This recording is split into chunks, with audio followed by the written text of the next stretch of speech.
Oh, so apply everything that you just said to the easy water. How does the easy water, how is it able to differentiate between the different solutes that need to come into the cell?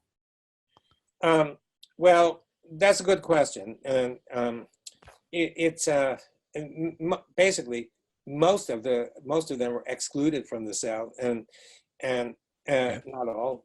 For example, potassium is inside the cell is high.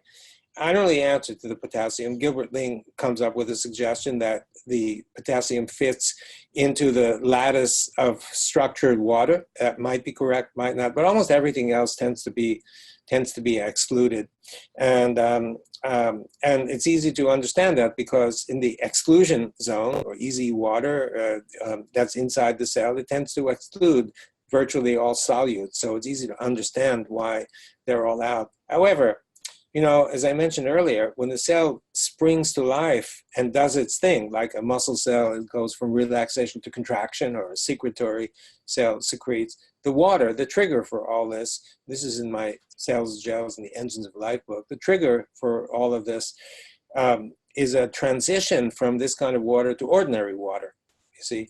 And when the cell transiently, when the water in the cell becomes ordinary water, anything can diffuse through it, in or out. It's just like a standard solution that's inside the cell. So it does transiently go through a condition in which solutes can move from inside to outside or from outside to inside, and then they get excluded.